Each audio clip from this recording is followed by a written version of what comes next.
Hello, everyone. Welcome to another episode of the Healthy Perspective podcast. Today, as I was just saying earlier, is a selfish podcast for me because we have someone that I've looked up to for a long time. I've bought her book. I'm into it. We have Michelle Seiler Tucker with 28 years of mergers and acquisitions experience, author of 3 books. Her most recent one, Exit Rich, where she talks about how to build a business of your dreams, something that's scalable, but also sellable in the end. So that way your life's work isn't just flushed down the toilet when you're ready to be done. As a service provider, a chiropractor, I'm really passionate about this because a lot of my friends work for themselves for 15 or 20 years. And when they get to the end of their career, their shoulders are blown out, their knees are blown out, and their business isn't sellable. And so this podcast is going to be for you, service providers, but also moms, anybody that wants to live a life with a vision and with passion rather than let life sway you to and fro. How can you plan things out so that way you always end up on top rather than you the one getting squished and taken advantage of? So Michelle, thank you so much for joining me on this episode. Sure, Dr. Chris, happy to be on. Thanks for having me. Of course. So having 28 years in mergers and acquisitions, Actually, a little over 20 years. So okay, truthful, a little over 20 years. So where did you start? How did you get interested in this? Do you come from a family of entrepreneurs? Yeah, so not really. My dad had a couple of small businesses. I didn't really learn much from my dad, though. He really wasn't a teacher. He didn't really, share entrepreneurship with his children. I'm one of 4, so I have 3 brothers. And my mom certainly was not an entrepreneur. She worked in accounting. But as a little girl, I always said I would never get a job. I just knew that I didn't want to work for somebody else. And the number one reason for that is because I don't like to be told what to do. Right. Biggest pet peeve. Don't tell me what to do. Right. Of course, my clients tell me what to do all the time. Of course, yeah. You'll never get away from that. But they pay you to do that. Yes, they do. So anyway, I've owned different businesses in different verticals, even as a young girl. And I did have a few different jobs along the way.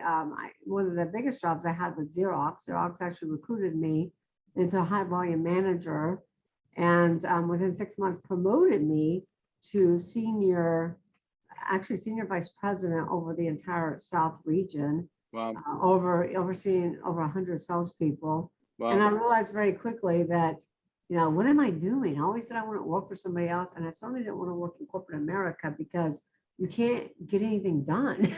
Right. When I moved up to management, we were having meetings to have more meetings, to schedule follow-up meetings. And I really wasn't doing what I love. I love building relationships with my clients that last a lifetime. I love solving their problems, and in corporate management, you're not doing any of that. So I ended up leaving Xerox and transitioning into franchise sales, franchise consulting, and franchise development. And I was an equity partner with different franchisors. But I had so many buyers that kept asking me for existing businesses because they didn't want a startup franchise. Right.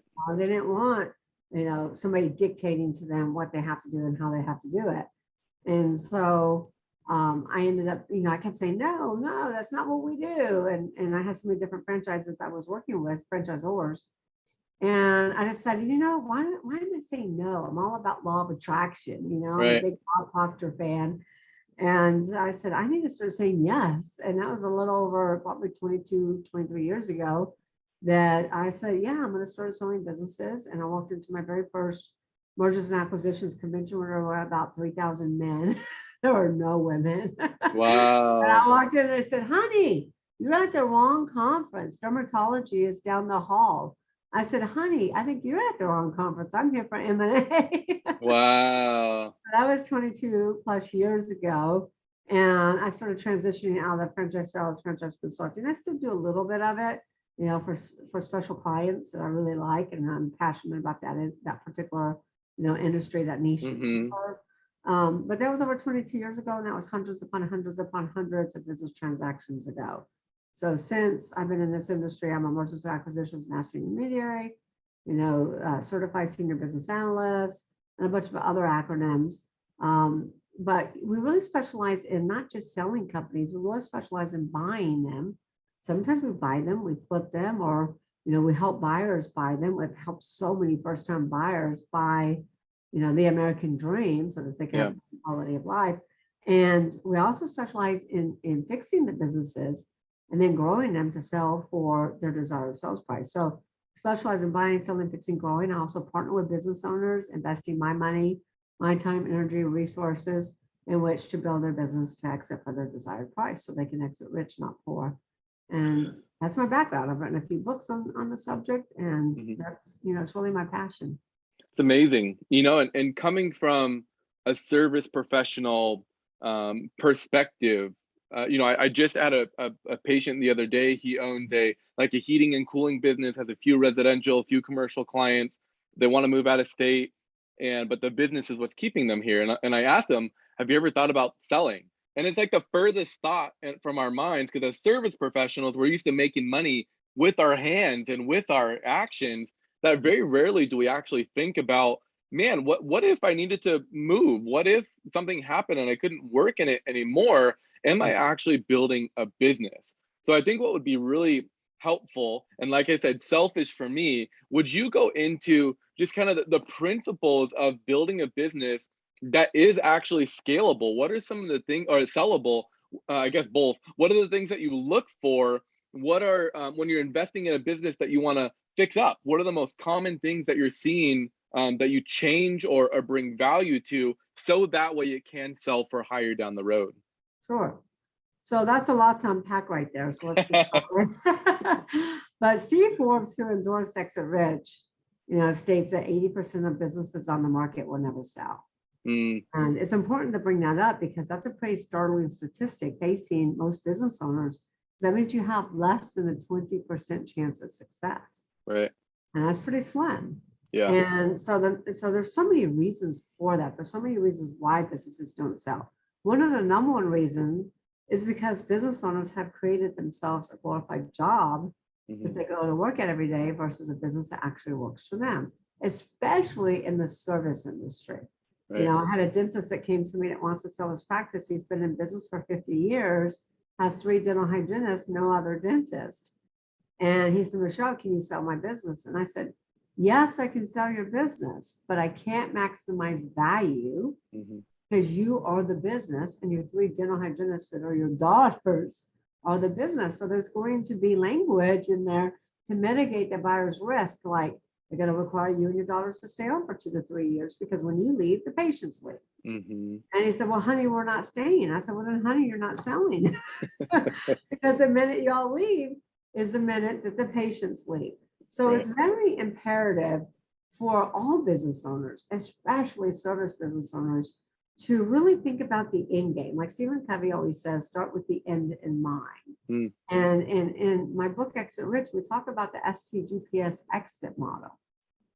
And that's another biggest mistake that business owners make is they don't think about selling, especially service businesses. They don't think about selling until a catastrophic event occurs. And that can be internal catastrophes or external. Internal catastrophic events are like health issues, partners disputes, divorce. There's over 51% divorces in this country. Yeah, those are all reasons why business owners want to sell their business. And external is this catastrophic event we've been in: hurricanes, tornadoes, fires in California. And so, I had a lady call me the other day that her husband dropped dead from a heart attack at the age of 40. That's really young. And she said, he left me with a mountain of debt. I know nothing about the finances. I know nothing about his business. Can you sell his business? So I started asking him questions like, well, tell me, how many employees? No employees, all subcontractors, no processes in place. And when he died, the business died because all the data was in his head. And what he really had was a qualified job. He didn't have a business. So you really want to start thinking about setting yourself up for success. And most importantly, set your family up for success. Because I know husbands don't want to leave their wives with a mountain of debt, that they can't pay back. And she's probably going to have to file bankruptcy. So it's really important to think about the end in mind. I call this the GPS exit model. First and foremost, you want to ask yourself, what is your destination? When you drive somewhere, the first thing you do is pull out Google Maps and plug in your destination. What happens if you don't plug in a destination? You don't Not going go anywhere. You don't go anywhere. And that's what happens to business owners. They don't go anywhere. So, and then the second step is know your valuation. Know what your business is worth. And most business owners never, ever get a business valuation, which is financial suicide because they're advanced to increase valuation or advanced to decrease valuation. So every year you need to know what your business is worth. Let's face it, your business should be your most valuable asset.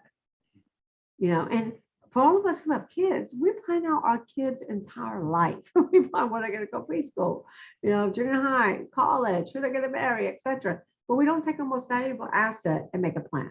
And so you need to get your business evaluated every year. Do not go to a CPA for that. I love CPAs, don't get mad at me, CPAs, but CPAs are not experts in evaluating businesses because they just look at the numbers. And it's not all about the numbers. Yes, the numbers are important, but you need to look at what we call the 6 Ps, which we'll get into soon. And these are your proprietary assets, your proprietary synergies that buyers will pay a lot more money for.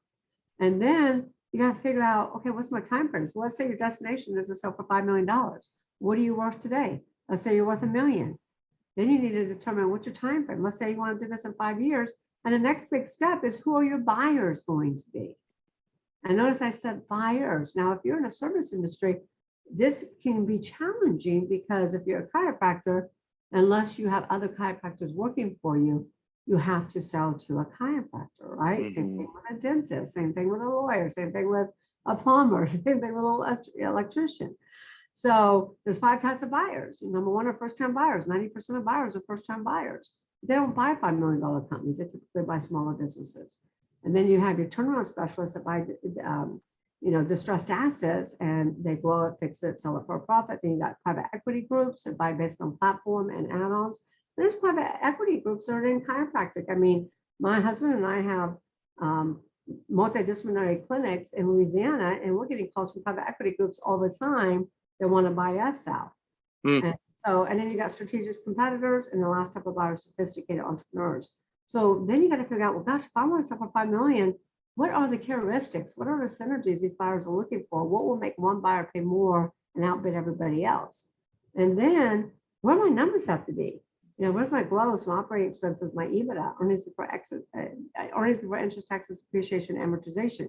So if you want to sell your business for $5 million, you have to have an EBITDA of at least $1 million. Wow. And that's where all the buyers are.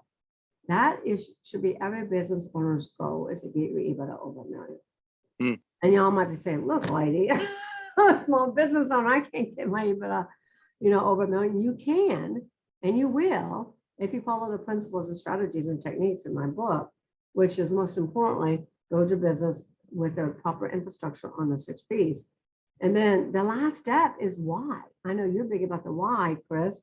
The last step is, why do you want to sell for $5 million? If it was easy, everybody would be doing it, right? Yeah.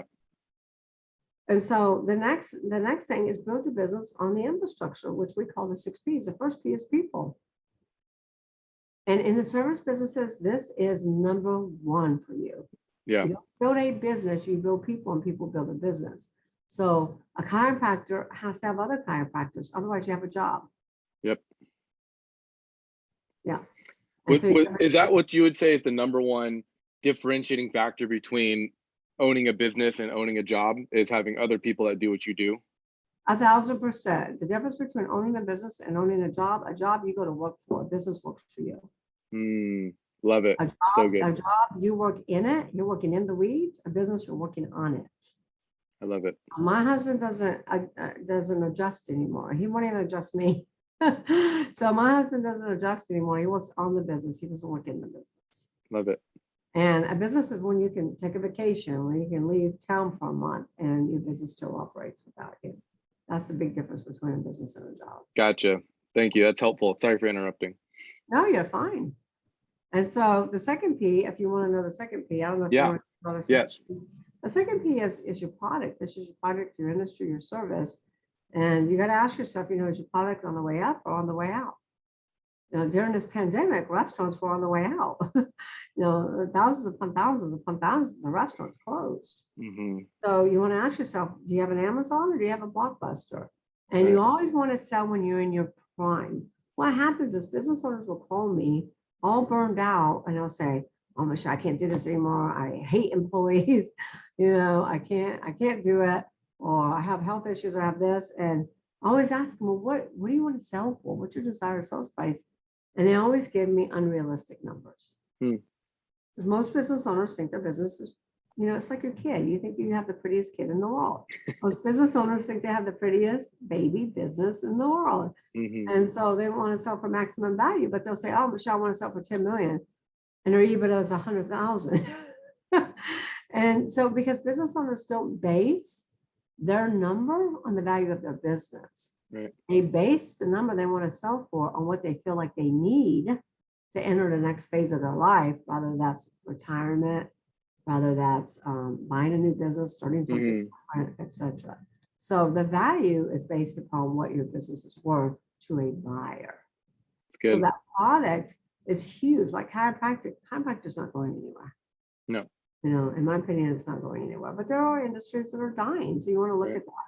And then the third P is processes. You will never scale and or sell for maximum value unless you have processes, policies, and procedures.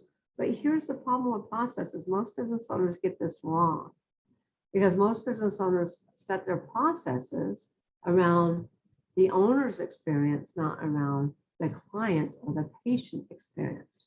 I'll give you a perfect example. Doctor's offices, medical doctors. When are they open? They usually open Monday through Friday, 9 to 5 or 9 to 4, and they're Monday through Thursday, and they're off on Friday, or they work a half a day. When do we all work? Monday through Friday, from 7 to 7 usually, if we're entrepreneurs. Right. So my husband and I looked at this and we asked ourselves, what are the 3 things we want our clients to experience? I don't know if you've ever watched the movie The Founder, based upon the McDonald's story. And, when the McDonald brothers started McDonald's back in 1940s, they asked themselves, they said, we want to build a fast food restaurant, fast food processes, but we want to design it around the customer experience. Right. This is what most business owners are getting wrong. They're designing things around their own agenda, not the customer experience. So McDonald's said, we want our clients to experience great tasting food that's hot, fast, right? Fast, 30 seconds or less. And it is the reason that you can eat at a McDonald's anywhere in the world and pretty much get the same experience. Right. So my husband and I are like, what do patients want? They want flexible hours. They don't want to have to sit there and wait for the doctor for an hour. If their appointment is for 5 o'clock, they want to be seen at 5 o'clock or shortly after. Yep. My husband and I said, okay, let's design our hours around our patient schedules. So now we have late evenings, 4 days a week, and we're open half a days on Saturday. And in order to give our staff a break, we'll close a half a day on Friday. But so we're not designing the processes around the owner's agenda, we're designing it on the customer experience. Yeah. And you gotta so have a good. policy and procedure manuals as SOP checklist. Otherwise, you're on scale. And then of course you got the 4th P, which is proprietary. So I'll give you a quick crash course on valuations, if that's okay. That'd be amazing. So if you have an EBITDA under $1 million, remember I said the goal is to get your EBITDA over $1 million? Yeah. If you have an EBITDA under $1 million, most businesses will trade on a multiple of EBITDA anywhere from 1.5 to 3, maybe 3.5. If your EBITDA is over $1 million, they typically start at 4, 4.5, 5, 6, and up. Wow. Depending upon proprietary assets, that can take it to 6, to 7, 8, 9 multiple. Okay? Unless you're a SaaS business, I want to be crystal clear here. SaaS businesses are valued on a multiple of revenues, not on EBITDA. It's the only industry that's valued on a multiple of revenue. Interesting. And so proprietary assets, those are a lot of things. Number one, it's your brand. The more well-branded your company is, the more we can sell your business for. The most valuable brand in the world is, do you know? Walmart? Apple. Oh. Walmart's in the top 10. Apple is worth $389 billion just for the brand. The inventory, the assets, the real estate, the cash flow, or anything else. You want to build your brand. Also, your trademarks. So many business owners will go to GoDaddy like, oh, I thought of a good name. They go to GoDaddy to get the .com. Then they go to the state of California, whatever state they reside in, and they get a state trademark, but they never check the federal database to make sure that name is available. So many business owners receive cease and desist letters saying that they have to stop using that company name and then they end up in court. So you want to make sure that you check the federal database and get that federal trademark. It's not very expensive. It's usually under $1,000. Wow. Protect your company name. Patents are huge. If you've ever watched Shark Tank, I know I have some chiropractor friends that have patents on different products. Same thing with dentists. It really drives value. Contracts drive value. I know it's hard in the service industry to have contracts, but anytime you can have contracts with vendors, manufacturers, suppliers, franchisor that has franchisees, even your clients, that's huge.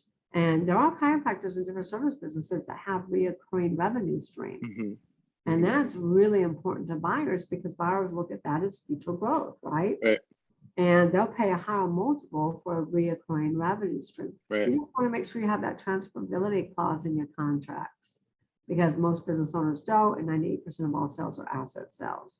And any type of celebrity endorsements, radio personalities, this all adds value. Databases. Facebook paid $19 billion for WhatsApp, and WhatsApp was hemorrhaging money, but they had 1 billion users. So Facebook knew they could ROI and monetize on that. And that's what we're talking about right now, is building those synergies. And as a chiropractor, you can build those synergies. You just got to look in your industry to see what's mostly needed and start building those synergies, those proprietary assets. And then the fifth P is Patreons. This is your customer base. Most business owners suffer from customer concentration, as most businesses follow the 80-20 rule, where 80% of the revenue comes from 20% of your clients. And so if you have customer concentration, like we're selling business right now that has 70% of their client bases with one retail chain. If they lose that client, they're done. Yeah, they're done. Yeah, pretty close to done. And the last one is profits. We're all in business to make money, and so many businesses don't make money. And I always say lack of profits is never the problem. It's the symptom of not operating on the 5 Ps. It's good. Yeah. And that's what I always say about chiropractic. I love chiropractic because they don't treat the symptom. They look for the problem. Right. The root cause. The root problem, which fixes the symptoms. Right. So I think one of the major issues with service providers is we go, like for me, we did our undergrad and we did our chiropractic degree, and they squeeze one tiny semester in of outdated business school. You know what I mean? And so we come in doing what our mentors are doing or doing what other people tell us, to do. And we need to start paying our student loans. So we do anything we can to kind of start generating revenue and whatnot.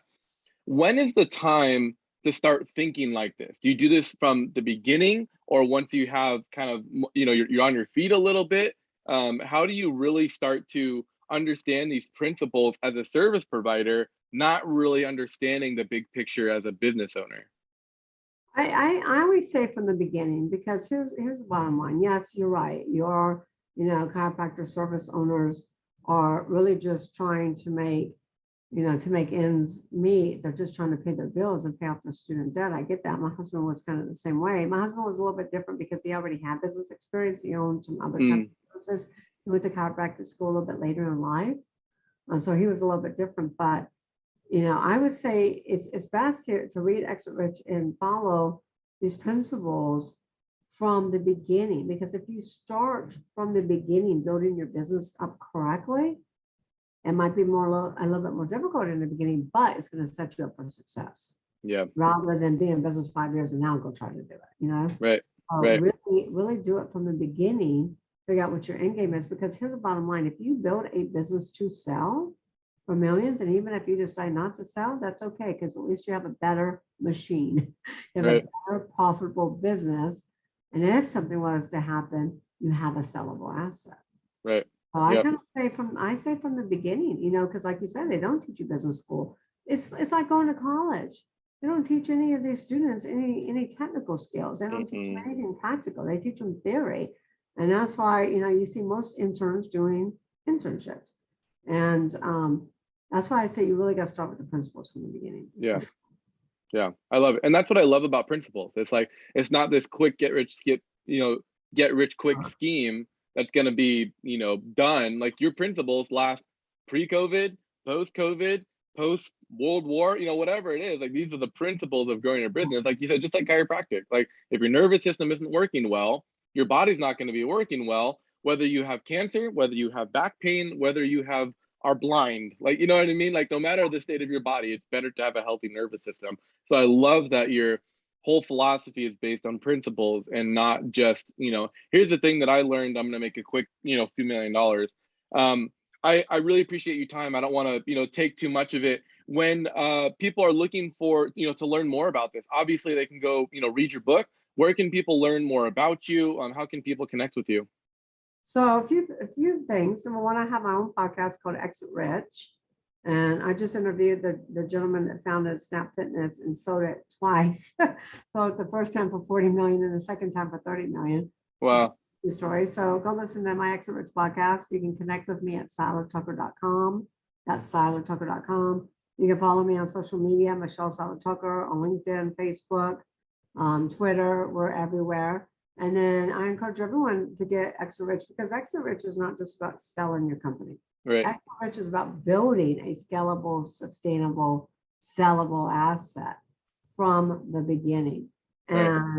And, also, I would encourage you to go get the audiobook, because not everybody's readers, we Right. spend a lot of time in our cars. And so I encourage you to get the audiobook today, because only the month of May are we selling the audiobook. It's coming out 1st of May. We're selling the audiobook for $2.99, which is Wow. less than a cup of coffee Yeah. at Starbucks and less than a quarter pounder with cheese meal at Right. McDonald's. Right. So for $2.99, you can get all of this wisdom in your ear. Plus, it comes with all the supplemental documentation, and you become an Exit Rich Book Club member for life. And you get to download all these documents. So we have documents to operate your business, like examples of employee handbooks, policy and procedure manuals, non-competes, org charts, samples to sell your business. We have sample prospectuses, sample purchase agreements, letters of intent, due diligence checklists, closing documents. All these documents would cost you over $50,000 to recreate. And for $2.99 for buying the audio book, you get all of this these extra supplements. You get video content and me doing deep dives in these different, teaching these strategies and techniques that I've been teaching in the trenches for the last 20 plus years. For $2.99. And you can buy that at Barnes & Noble.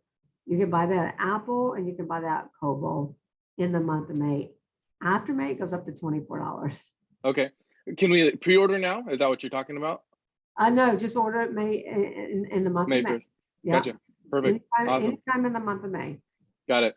That's super generous of you. And as a small business owner, that's how I started with my systems and procedures, my employee manual, all of those things, as I basically took mine from my mentors and adapted them.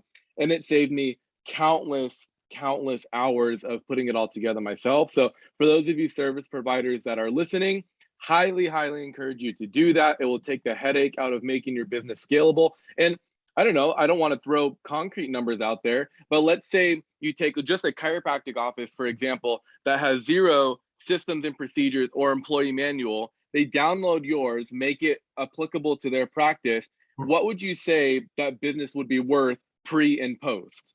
Oh my gosh, that could increase your business hundreds and hundreds of thousands of dollars just by documenting your processes.